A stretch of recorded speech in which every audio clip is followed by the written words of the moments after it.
မင်္ဂလာပါကျွန်တော်ဒီနေ့မျှဝေပေးသွားချင်တာကတော့အခုကျွန်တော်လက်ထဲမှာကင်ထားတဲ့ suspension trainer ကို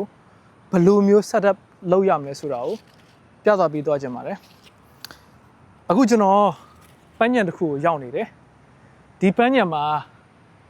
တန်လုံးတန်တိုင်းနေရှိတယ်အဲ့ဒီမှာဒီ suspension trainer ကို setup လုပ်မယ်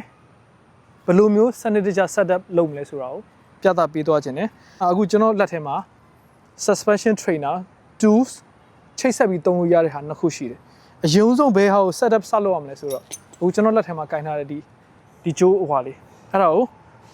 အရင်ဆုံး setup စလုပ်မယ်နံပါတ်1အဆင့်အနေနဲ့အဲ့တော့ကြည့်လိုက်ပေါ့နော်ဒီမှာတိုင်တွေကတော့တန်လုံးတွေကအမျိုးမျိုးရှိတယ်အနေအမြင့်ပေါ့နော်အဲ့တော့ကိုယ့်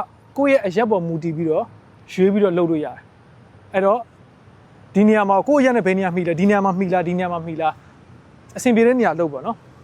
အဲ့တော့အရင်ဦးဆုံးကျွန်တော်ရက်နဲ့မှီတဲ့နေရာဆိုတော့ဒီနေရာလေးကိုကျွန်တော်လုပ်လိုက်ဟုတ်ပြီနော်အခုဒီလိုလေးထားလိုက်တယ်ပြီးတာနဲ့ဒီကြိုးလေးကိုပတ်မယ်တစ်ပတ်နောက်တစ်ပတ်နှစ်ပတ်ကျွန်တော်တို့နှစ်ပတ်ပတ်တယ်နှစ်ပတ်ဆိုအဆင်ပြေပြီးရင်ဆွဲလိုက်မယ်ဒီကြိုးလေးကိုဆွဲလိုက်မယ်အခုဒီညာဘက်လက်မှာကင်ထားတဲ့ဟာလေးကကြတော့ဒီကြိုးခွင်းနဲ့ကိုထည့်မဲ့ဟာလေးပေါ့နော်အဲ့ဒါကိုထည့်လိုက်မယ်အဲ့တော့ဒီ clip လေးကိုအောက်ဆွဲချလိုက်မယ်ဆွဲချမယ်ဆွဲချပြီးရင်ဟနေတဲ့အပေါက်တွေကိုကျွန်တော်ထည့်လိုက်clip ဆိုပြီးအတန်ပြီးရင်ဒီမှာကျွန်တော်ဆွဲကြည့်မှာဒါဆိုမြဲသွားပြီအဲ့တော့ဒီအပေါက်ကိုထည့်ပြီးသွားတဲ့အချိန်မှာအောက်ဆုံးကအပေါက်ကိုကြတော့နောက်ထပ်ကျန်တဲ့ကျိုးတကယ် main ကစားမယ်ကျိုးဒီမှာဒီကျိုးမှာလည်းအဲ့လိုပဲ clip တစ်ခုပါတယ်ဒီမှာအဲ့ clip ကိုစောနာကျိုးအဝါရဲ့အောက်ဆုံးမှာကျွန်တော်သွားချိန်ဒီမှာဂွင်းလေးရှိတယ်အဲ့တော့ဒီဂွင်းမှာကျွန်တော်ဒီလိုလေးသွားချိန်တောက်ခနဲ့ပဲပြီးသွားပြီဒါဆိုရင်လုံးဝမြဲသွားပြီโอเคဟုတ်ပြီဒီလိုမျိုးချိန်ပြီးသွားပြီဒါပေမဲ့ဒီလက်ကင်ဒီကိုကင်ပြီးကစားမဲ့ဟာ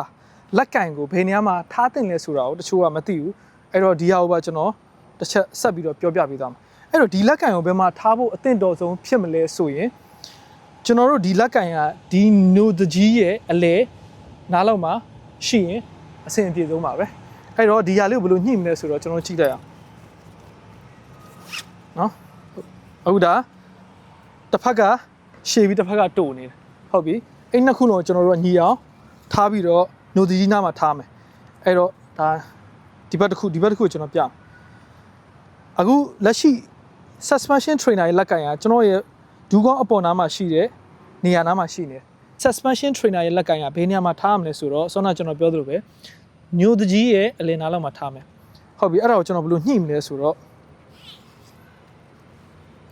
ကျွန်တော်ပြမယ်နော် okay ဒီမှာ clip လေးရှိတယ်အဲ့ clip လေးက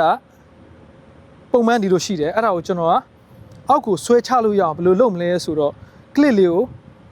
ဒီလိုလေးစောင်းလိုက်မယ် clip လေးကိုဒါပထမဒီလိုရှိတယ် clip လေးဒီလိုစောင်းမယ်စောင်းပြီးတော့ဒီမှာလွှတ်ထားတယ်ဒီလိုလေးဆွဲချလိုက်ရုံပဲအရန်ရိုးရှင်းတယ်ဒီဘက်အကျိုးလေးကိုလည်းနည်းထိမ့်ပြီးကင်ထားလို့ရတယ်ပါနော်ဆွဲကျွန်တော်တို့လိုချင်တဲ့အတိုင်းထားတိရောက်အောင်ဆွဲချသွားလို့ရတယ်ဒီ clip လေးကိုစောင်းပြီးတော့ဗောနော်ဟုတ်ပြီဆွဲဘယ်နေရာရောက်သွားပြီလဲဆိုတော့ညိုတကြီးရဲ့အလယ်နားကိုရောက်လို့ရှိရင်ဒီ clip လေးကိုပြန်ထည့်လိုက်ဒါဆိုရင်အောက်ကိုဆွဲလို့မရတော့ဟုတ်တယ်နော်ဒါဆိုရင်တစ်ဖက်ကိုနေရာချသွားပြီးတော့နောက်တစ်ဖက်လည်းကြီးလိုက်မယ်နောက်တစ်ဖက်လည်းအလယ်နားလောက်ကိုတိတ်မရောက်သေးဘူးညိုတကြီးရဲ့အလယ်နားလောက်ကိုတိတ်မရောက်တဲ့အပေါ်မှာနောက်တစ်ဖက်ကိုလည်းအဲ့လိုပဲကျွန်တော်တို့ဆွဲမယ်ဒီလိုလေးကင်တာထိန်းကင်တာဒီကောင်လေးကိုထိန်းကင်တာနော်ဒီကျိုးပါလေးကိုဒီနားလေးကိုထိန်းကင်တာပြီးတော့ clip လေးကိုစောင်းလိုက်မယ်စောင်းပြီးတော့ကျိုးလေးကိုဆွဲဒါဆိုရင်ညိုကြီးရဲ့အလယ်နားလောက်ရောက်လို့ရှိရင် clip လေးကို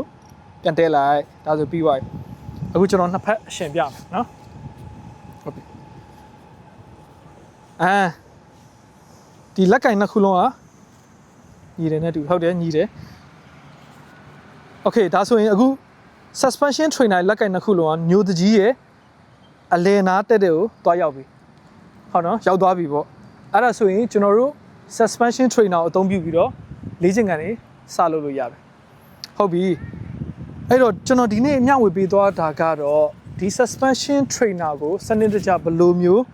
setup လုပ်ရလဲဆိုတာကိုပြသပေးသွားတာပဲဖြစ်ပါတယ်ဒီ suspension trainer ကိုတုံးပြီးတော့လေလေ့ကျင့်ခန်းတွေဘယ်လိုမျိုးလေ့ကျင့်ခန်းတွေလုပ်လို့ရလဲဆိုတာကိုကျွန်တော်နောက်လာမယ့်ဗီဒီယိုတွေမှာဆက်လက်ပြီးတော့မျှဝေပေးသွားချင်ပါတယ်သိချင်တာရှိရင်လည်းကျွန်တော်ကို comment မှာ comment ပေးပြီးတော့မေးလို့ရပါတယ်အဲ့တော့ကျွန်တော်တို့နောက်ဗီဒီယိုမှာပြန်လည်ပြီးတော့တွေ့ဆုံကြမယ် See you